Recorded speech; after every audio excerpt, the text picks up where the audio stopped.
Thanks, Corla. There's no doubt, Minister, that what we have had unfolding is a massive humanitarian crisis where literally thousands of people exploited by smugglers, fleeing in desperation from the appalling circumstances that they have been thrown in, are in essence being left to die. It's not an overstatement to say that the EU, in its latest stance here, is in effect responsible for murder. As Deputy Wallace said, we're talking about over 400 people drowning in the Mediterranean Sea already this year, which is absolutely frightening. And it is as a result of the cancellation of the Mare Nostrum programme and the replacement of it with, in essence, securing maritime borders. That's what it's about now. It's not about rescuing people, it's about putting up the shutters and ensuring that people don't get in. And it was a deliberate shift in policy.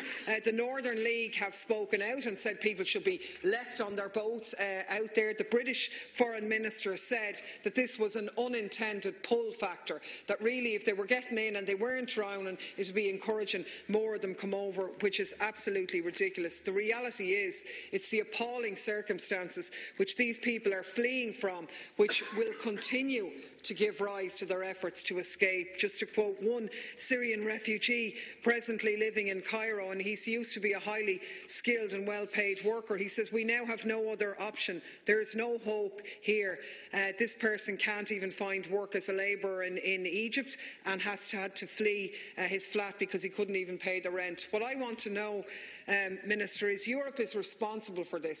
It's responsible because of the response it's making now, and it's responsible because of the role it played in facilitating the US war machine in these regions which have now become destabilised and given rise to the refugees in the first place. So my questions really are, what attitude did Ireland take in the EU talks around the encouraging of the axing of the Mare Nostrum programme and the reduction in the funds going to support the Italian government in the rescue operation?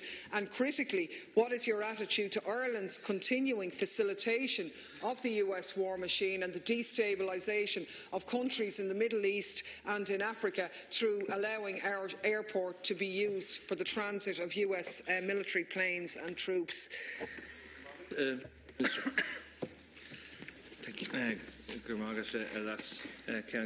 Government shares the concerns of the deputies regarding the ongoing human tragedy in the Mediterranean at EU level, since more than 300 migrants drowned off the Italian island of Lampedusa in October 2013. This issue has appeared on the agenda at almost every Justice and Home Affairs meeting and was a major priority of the Italian presidency. We should never forget that this is essentially an issue of an enormous human tragedy. I know deputies would appreciate that, notwithstanding the complexities of the issues, the human tragedy dimension must never be relegated to a less important issue. Huge numbers of people are willing, or in some cases forced, to take major life-threatening risks to reach Europe. In very many cases, this is driven by the desperate need to escape the situation in their own country, for example, in Syria. Allied to this is the major financial incentive that this traffic provides for ruthless criminal gangs to engage in smuggling and trafficking, and for whom life is cheap and migrant safety is an irrelevant consideration. The vessels used to transport the migrants are in many cases unseaworthy or otherwise ill-equipped to undertake any sort of voyage in adverse weather. These factors are further compounded by the unstable situation in Libya, which is the main country of transit and embarkation point for the vessels. The Mare Nostrum search and rescue operation, which had rescued well over 100,000 people, was discontinued with effect from last November by the Italian authorities on the commencement of Operation Triton, coordinated by Frontex, the European External Borders Agency, although the mandates and range are not the same. In recent days, however, I understand that the vessels and planes involved in Operation Triton have helped save more than 3,000 migrants who departed from Libya. The journey for other migrants has sadly ended in a very different way.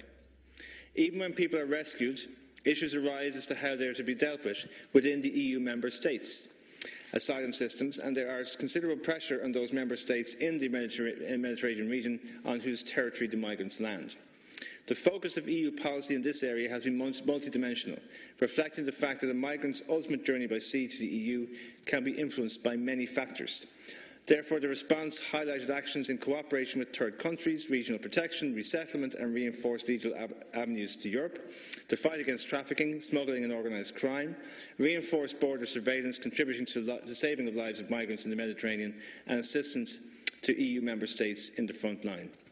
Greater funding for Frontex is also important. Good morning. Now, Deputy Thank you, Wallace. President Hoyle. Minister, at this stage, there's a couple of things needed, and Irish government should be pushing for them in Europe. Number one, we need to reinstate a better rescue service. The numbers crossing the sea from Libya and other countries has actually risen this year. It's gone up by over 50%, the numbers actually trying it.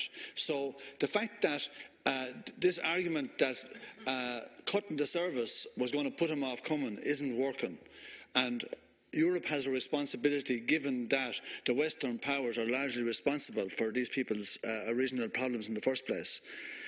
Secondly, Minister, we do need a more coherent EU immigration policy. I know it's very challenging, it ain't easy. But there's got to be a more coherent policy at EU level, and the Irish government should push for it. And thirdly, Minister, I think we all argue in here that there should be greater accountability about how anything is done by any department, by any people.